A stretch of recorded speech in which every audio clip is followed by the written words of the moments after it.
Savoir et comprendre les plus récentes nouvelles qui nous touchent. Tout savoir en 24 minutes. Bienvenue à Tout savoir en 24 minutes. Bonjour Mario. Bonjour. Quand on est en haut des sondages, ça vient avec beaucoup plus de gens qui te scrutent à la loupe, Mario. Ouais, mais là aujourd'hui, tu vas me parler de Paul Saint-Pierre Plamondon. C'est un peu, je dirais en langage de tennis, ils appellent ça une faute non provoquée, les analystes de tennis. C'est-à-dire que c'est pas l'adversaire, t'as pas envoyé un smash ou un coup, t'as juste une balle au centre du terrain, puis pour une raison, tu l'envoies dans le filet. Ouais. Puis toi-même, tu comprends pas. Voyons pourquoi j'ai envoyé ça dans le filet. Là, tu vois, les joueurs vont être frustrés contre eux-mêmes. J'ai un peu ce sentiment-là aujourd'hui. Donc, vas-y, mais il s'est mis pied d'un plat. Ouais, pied d'un plat, puis quand même pas à peu près. Là. Se trouve au Salon Bleu, un échange avec le premier ministre François Legault. Et là, dans l'échange, lui est en train de poser des questions. On demande à M. Legault, est-ce que vous engagez à tenir un référendum sectoriel sur l'immigration si jamais Justin Trudeau refuse vos demandes là, en matière d'immigration? Et là, François Legault, un peu picot vif, lui répond et dit, regardez, est-ce que M. Paul Saint-Pierre Plamondon va lui-même, s'il y a un troisième référendum d'indépendance, puis que c'est refusé, puis que ça marche pas, est-ce qu'il va revenir dans la CAQ? Est-ce qu'il va prendre sa carte de membre de la CAQ? Voilà. Et là, en réponse à tout ça, M. Saint-Pierre Plamondon fait un geste, une expression qui mime, qui singe une expression bien connue quand on est un peu déprimé, tu sais. Ah, ça me donne le goût de m'ouvrir les veines. On se comprend, Il c'est fait de l'humour noir. Il fait le geste de s'ouvrir les veines. Mais fait le geste de s'ouvrir les veines comme ça à l'Assemblée nationale, et là, ça passe pas du tout. François Legault reprend ça, leur dit dans des images qu'on n'a pas pu voir, là, la caméra était pas braquée à ce moment-là. Non, sur les caméras monsieur. de l'Assemblée sont toujours uniquement sur la personne qui a la parole. Donc, tu peux pas. C'est pour ça, si vous demandez, on n'a jamais d'image quand il y a. Non. T'as jamais d'image quand il y a d'autres choses qui se passent, quelqu'un qui sort, qui claque la porte. La règle. Maintenant, c'est un petit peu plus souple qu'avant. Des fois, ils vont élargir. On voit la personne qui parle, puis on voit un peu autour. Ou des fois, quand il n'y a personne à la parole, tu vas voir le plan d'ensemble du Salon Bleu. Mais dans ce cas-ci... Mais il n'y a pas de ce qu'on appelle en TV une reaction shot. Tu sais, comme dans un débat des chefs, là, un parle, mais on va mettre la caméra sur l'autre pour voir, là, tu sais, quand il se fait parler dans le casque, comment sa réaction. Il n'y a pas ça à l'Assemblée nationale. Donc, c'est que celui qui parle qui a la caméra braquée, ouverte sur lui. Là. Voilà. Et là, même si on avait pu tourner là, du côté de M. Saint-Pierre Plamondon en dérision les dernières attaques sur lui la semaine dernière, quand on parlait qu'il était un peu soupe au lait du côté de ses adversaires, là, aujourd'hui, c'était pas le ton du tout à adopter. C'est des excuses en règle sincères qui ont été présentées par le chef du Parti québécois. Il l'a fait sur X, là, tout de suite après la période des questions. Ouais, en disant qu'il avait fait ça de manière spontanée, c'était une boutade, faisait ça sur le ton de l'humour, mais comprend que c'est pas drôle, retire tout de suite ses propos, s'excuse aussi. Parce qu'on se comprend, l'expression, je veux dire, peut être lancée à tort à travers, mais de faire le signe, c'est quand même le symbole d'un suicide. C'est ça, le geste de s'ouvrir les veines au Salon Bleu, c'était certainement bizarre. Plusieurs ont dit inapproprié, mais moi, c'est pris individuellement. Bon, la semaine passée, soupe au lait, là, il est parti d'une commission parlementaire. C'était pas vraiment grave en soi. Aujourd'hui, on peut dire c'est une maladresse. C'est juste que là, il faudrait pas qu'à toutes les semaines, il soit obligé, au sortir de la période des questions, d'envoyer un message pour expliquer ou excuser ou justifier. Ça devient problématique pour lui. Puis c'est drôle parce que les fameuses distractions que François Legault disait qu'il voulait éviter, maintenant, c'est un peu comme Paul Saint-Pierre Plamondon qui va dire dans quelques jours, là, moi, il faut que j'essaie d'éviter les distractions parce que là, il y a encore un excellent sondage au cours des dernières heures qui le place premier. Ça a arrêté de monter, mais il reste quand même loin en première position. Sauf que disons que ces éléments-là, à mon avis, commencent à causer de la friture sur les ondes. Puis, soulever un peu la question, là, est-ce que les péquistes sont, vu que ça va bien, est-ce qu'ils sont en train de devenir trop confiants? C'est le genre de questions qu'on va se poser, là. Actualité. Toujours à l'Assemblée nationale, le ministre des Services sociaux délégué à la santé, Lionel Carman, qui a dû réagir aujourd'hui à une enquête qui a été publiée tout d'abord là, dans les pages du quotidien La Presse. Histoire d'horreur, Mario. Là. Franchement, là, pour ceux qui ne l'ont pas lu, histoire d'horreur absolue qui décrit, là, si je le résume rapidement, une maison là, de famille d'accueil de la DPJ qui, depuis là, presque 20 ans, était en train d'accueillir des jeunes et encore des jeunes qu'on envoyait dans cette famille d'accueil-là, qui était considérée comme une ressource excellente là, pour les jeunes qu'on envoyait.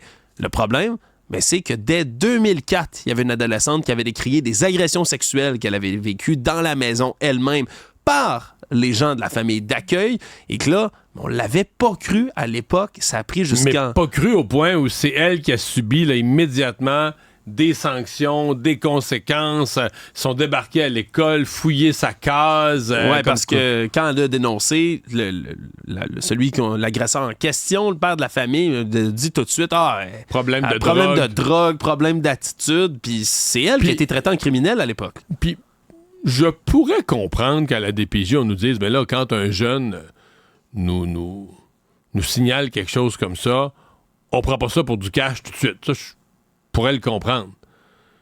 Mais qu'on décide, qu'on reste prudent, qu'on fasse davantage de vérifications, ce serait normal. Mais qu'on développe aucune prudence, qu'on dise, qu'on accepte tout de suite, là, c'est le jeune qui ment. Oui, c'est un département de protection de la jeunesse, c'est un organisme de protection de la jeunesse.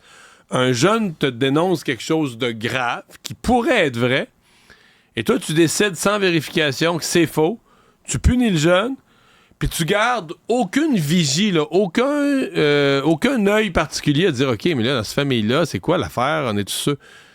Et pendant les 2 décennies suivantes, cette maison-là devient ce que la presse décrit ce matin comme une maison de l'horreur. Là. Ben oui, absolument, parce que c'est pas la seule victime qui s'est manifestée depuis ce temps-là. Là. En 2021, il y a une autre victime qui est sortie pour décrier tout ça, puis c'est à ce moment-là seulement qu'on a décidé d'arrêter d'envoyer des enfants à cet endroit-là.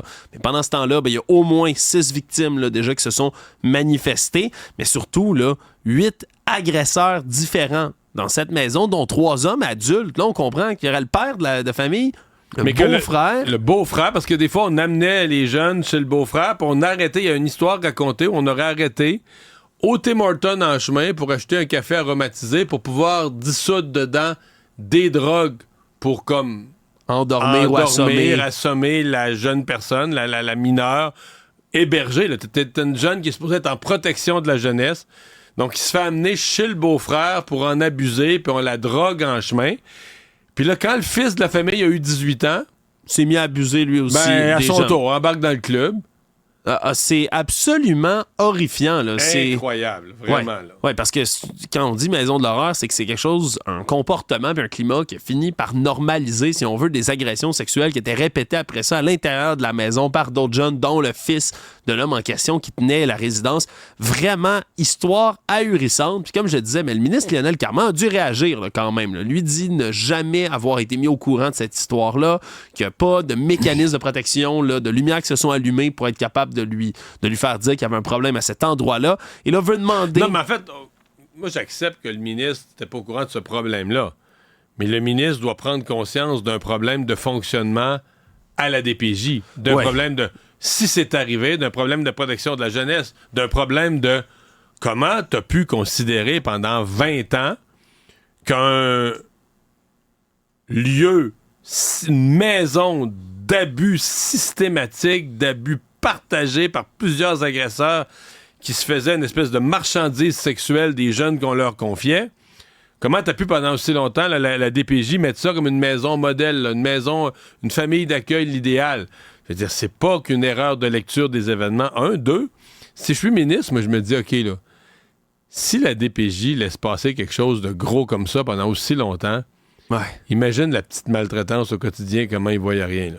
Ah non, ça soulève tellement de drapeaux rouges, Mario, cette histoire-là, sachant en plus toutes les nouvelles qu'on reçoit sur la DPJ dans les dernières semaines, dans les derniers mois. Là, c'est les histoires de centres qui sont complètement désuets, l'utilisation de chambres, là, de salles de contention dans lesquelles on enferme des jeunes qui ressemblent quasiment à une cellule de prison. La semaine dernière, le tiers des jeunes qui sont placés à la DPJ, qu'on se rend compte qu'ils sont sans emploi, sans scolarité au moment où ils arrivent à 21 ans, les problèmes, ils s'accumulent. Là. Ce matin, j'ai parlé à Maître Valérie Assouline, spécialisée en droit de la famille, qui fait beaucoup de dossiers de DPJ. Elle me disait qu'à sa connaissance, quand ça sort, là, parce que là, disons tout, là, Éric Jean, le père de famille de la maison, il est en prison présentement. Il a été condamné au mois de novembre. Le beau-frère est en attente de procès. Le fils est en attente de procès. C'est-à-dire, la police est débarquée dans la maison. Depuis 2021, il s'est passé des choses dans les dernières années.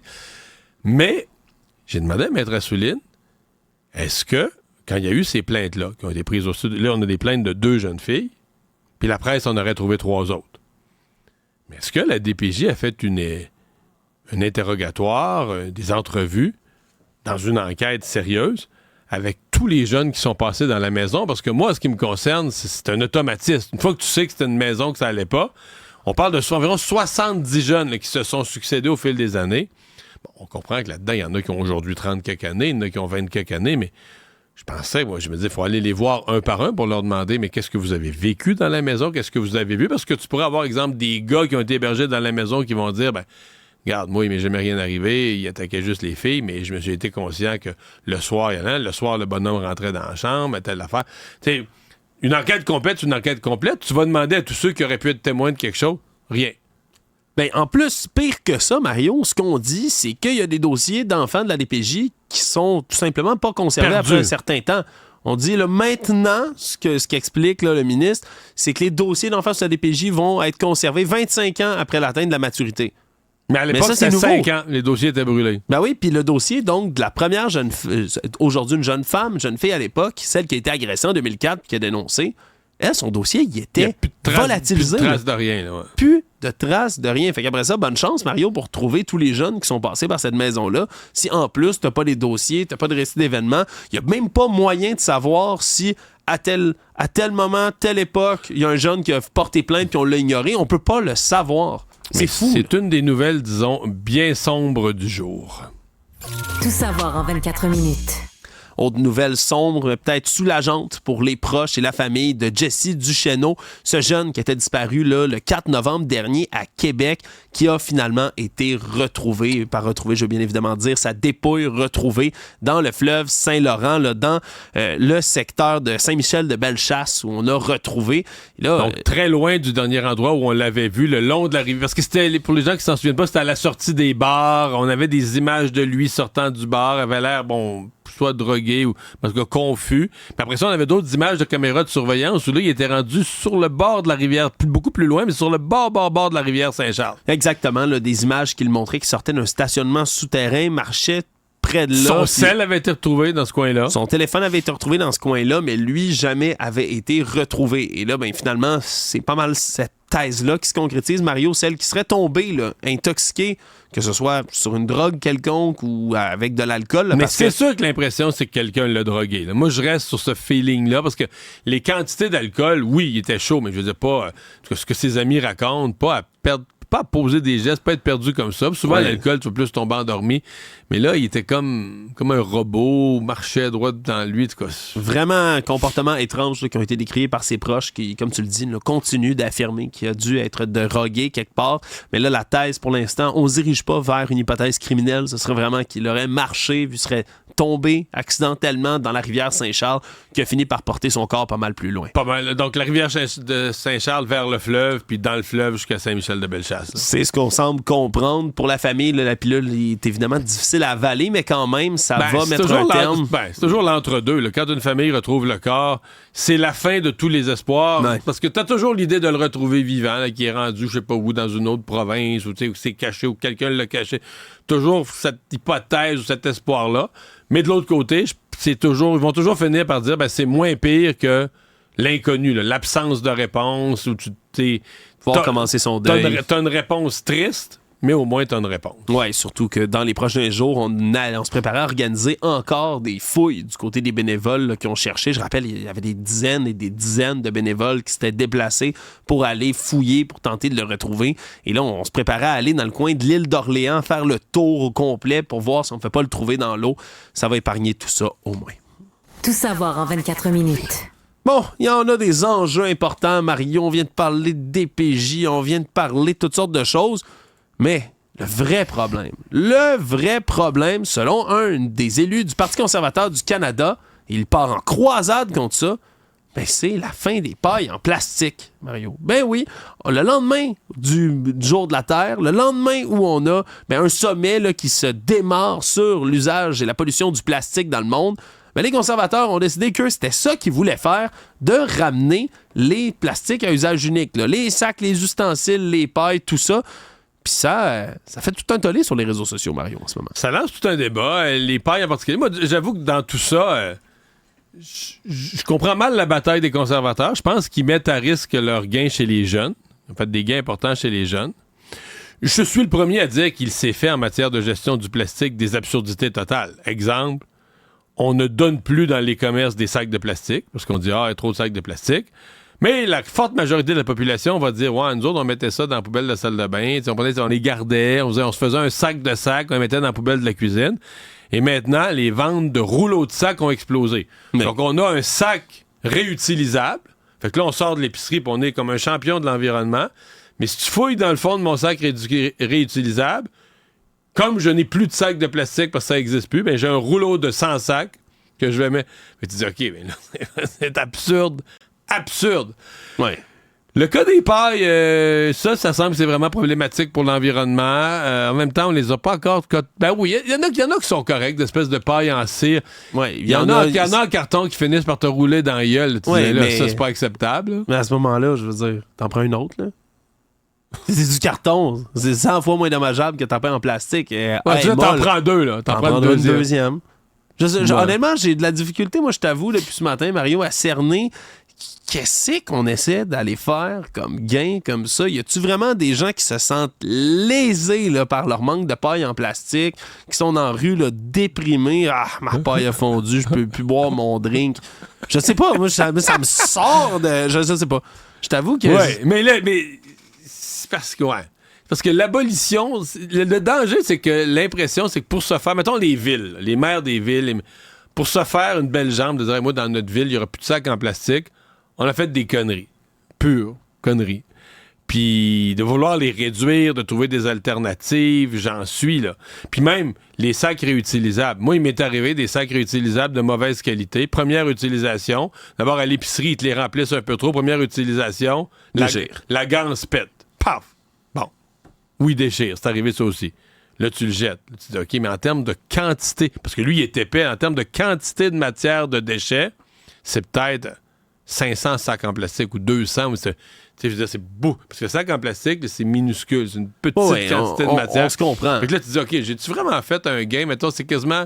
J'ai jeté en une journée là, un équivalent de 6 mois de sacs en plastique. Oui. Que j'aurais remis dans ma poubelle de toute façon.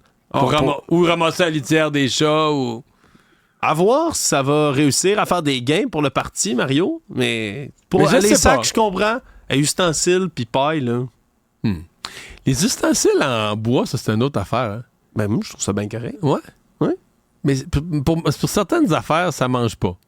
Mais en plastique non plus. Les ustensiles en plastique, c'était vraiment moi là-dessus, je trouve que... aussi. Ouais. Les ustensiles en plastique, c'est le terrible. Le petit couteau en plastique qui plie à la seconde de s'être coupé quoi que ce soit. Mais en bois, ça marche pas, puis ça donne un goût à certains aliments s'ils sont pas de bonne qualité. Mais ça, c'est vraiment un cas de dire les foires alimentaires, tout ça. On peut-tu se forcer? C'est parce que les gens les volent. Je sais. Oui, tu l'as dit vite. Puis en métal, les gens les volent. Mais tout le monde va y voler. Mais ça n'a pas de bon sens. Là. Les gens volent tout des restaurants. Les restaurants se plaignent qu'ils se font voler des verres, des ustensiles. Il n'y a pas un bar à Montréal, Mario, qui va dire « Ouais, on a encore tous nos verres de quand on a ouvert. » Les gens partent avec des verres dans les poches. Puis ah ouais, donc. Oh, j'ai rien dit. Savoir et comprendre. Tout savoir en 24 minutes. Hey, autre chose qui risque de faire jaser, nos voisins de l'Ontario ont adopté de nouvelles mesures. Mario, après un certain temps de projet pilote, voici qu'on va mettre la limite de vitesse à 110 km/h sur à peu près 250 km d'autoroute provinciale à partir du 24 juillet prochain. Ça fait à peu près 2 ans donc qu'on était là, dans les cartons pour ça, faisait un projet pilote. Les meilleures routes, de meilleure qualité. Voilà, puis on essayait de voir si c'était... ça causait des agréments d'augmenter la limite de vitesse à 110. On a le 100 km/h qu'on a au Québec, au Canada, c'est parmi les plus bas au monde, là, hein? En termes de limite de vitesse, c'est le minimum mondial. C'est parmi les plus bas au monde. Bon, je sais qu'on se défend au Québec en disant « Ah, mais c'est parce que nos routes sont tellement dégueulasses. » Bon. Vrai. Ouais, une fois ça dit, tu dis « OK, mais là, on peut-tu avoir des segments de route? » Mais moi, je suis plutôt de cette école-là. Parce qu'écoute, les véhicules se sont tellement améliorés, la qualité, la sécurité des véhicules. Si on compare les véhicules d'aujourd'hui puis ceux des années 70, ça n'a pas de bon sens qu'on ait la même limite de vitesse. Les véhicules sont beaucoup plus sécuritaires, ils se conduisent quasiment eux-mêmes pour éviter les accidents. Les accidents n'arrivent pas tellement là, sur des accidents. Quand ils arrivent sur ces autoroutes, c'est souvent des comportements complètement déviants, et pas juste quelqu'un qui prudemment roule un peu plus vite que la limite. Mais là, il y a des questionnements, par contre, Mario, parce que là, je veux bien, 110 la limite. Mais c'est quoi la vraie limite? Parce que là, à 100 personnes roulent à présentement, 100. on tolère 117, 118, selon ce que je comprends. Fait que là, c'est ça. Est-ce qu'à 110, tu tolères 127, 128? Parce que si la limite, c'est 110, mais en haut on tolère encore 120, 117, 118. ça change pas grand-chose. C'est le statu quo. Ouais. C'est une bonne question. Actualité. Jugement assez intriguant, merci Mario, mis par le juge Denis Galliastanos en mars dernier, qui a fait sourciller pas mal, mais qui est assez intéressant, merci, surtout dans le climat en ce moment des armes à feu puis de la prolifération des armes illégales à Montréal et un peu partout. C'est un juge qui a tranché en Cour du Québec sur le fait que fouiller un sac à main pour homme, un man purse en anglais, ce n'est pas de la discrimination. Je t'explique le cas. C'est le cas d'un jeune homme qui a été arrêté, le Marcus Niméry, 25 ans, dans le coin du Centre Bell, est en train de se promener et il a de ces man purse. Là. C'est vraiment le terme qui est utilisé dans la rue. Petit sac le à sac main. à main pour homme. Là, sac à main pour homme griffé la plupart du temps. Un petit peu à la mode, là, c'est ça. Un peu à la mode. Mais ça, semble-t-il, que c'est l'endroit favori pour les gens du crime organisé et d'autres milieux criminels pour cacher leurs armes illégales. C'est tellement un modus operandi fréquent qu'à l'école de police, là, quand on fait une formation pour détecter puis contrôler les armes, on dit que c'est un des endroits à repérer en premier lieu. Ce qui fait en sorte que, M. Niméry s'est fait arrêter sur place. On lui a demandé d'ouvrir son sac et hop, qu'est-ce qu'on trouve dedans? 5 000 $ en argent comptant et une arme qui a été même trafiquée pour qu'on puisse tirer de manière automatique avec le pistolet. Et là, au procès, l'avocat de M. Niméry a essayé de faire invalider tout ça en disant, mais regardez, c'est du profilage, mon client, vous n'avez pas le droit d'arrêter les gens dans la rue pour fouiller dans leur sacoche. Mais le juge a tranché en disant, c'est pas un accessoire qui est lié ni à la culture, ni à l'identité, ni à l'intégrité de qui que ce soit, ni à une couleur de peau. Mais est-ce qu'on peut fouiller la sacoche d'une femme? Ça, c'est une bonne question, mais est-ce que... Parce que là, il peut pas... Faut que ce soit... C'est le même objet, là, essentiellement. C'est pas la même forme. Souvent, les femmes vont avoir une ganse que les hommes n'ont pas. Ça va être différent comme objet, mais en termes d'utilité, c'est le même objet. Tu peux pas avoir des règles différentes, là. Ben, ça va peut-être faire jurisprudence là-dessus, Mario. Ça va être à voir, mais je trouvais quand même intéressant qu'on se soit penché particulièrement sur ça. Mais en tout cas, dans le cas qui nous occupe, on a trouvé de quoi, là? On a trouvé... on n'a pas fouillé au hasard. On a trouvé de l'argent comptant suspect puis une arme à feu illégale. Il y avait des policiers impliqués dans le dossier. Lui, il dit, c'est pas compliqué, j'ai trouvé 30 armes de poing que j'ai saisies dans ma carrière. 80% de ces 30 armes-là, c'était dans des man purse. Ah ouais. Ouais. Savoir et comprendre, tout savoir en 24 minutes. En terminant, Mario, statistique intéressante qui vient quand même faire du bien, là, alors qu'on entend tellement de désinformation sur les vaccins. Ben oui, je vous parle de vaccins encore et toujours, parce que dans la revue scientifique prestigieuse de Lancet, on a une étude de l'Organisation mondiale de la santé qui est venue faire une espèce de calcul à savoir combien de gens sont sauvés par la vaccination dans le monde. Puis là, je parle même pas de vaccin COVID. Là. Je parle de vaccination en tout genre. Toutes les maladies infantiles, les maladies graves, les maladies mortelles de voyageurs. On a tendance à l'oublier, Mario, avec toute la désinformation, mais là, on étudiait 14 maladies précisément. Là. Même pas les autres. La COVID n'en fait pas partie. Là. C'est diphtérie, hépatite B, rougeole, coqueluche, tétanos, fièvre jaune, entre autres, qui étaient dans tout ça.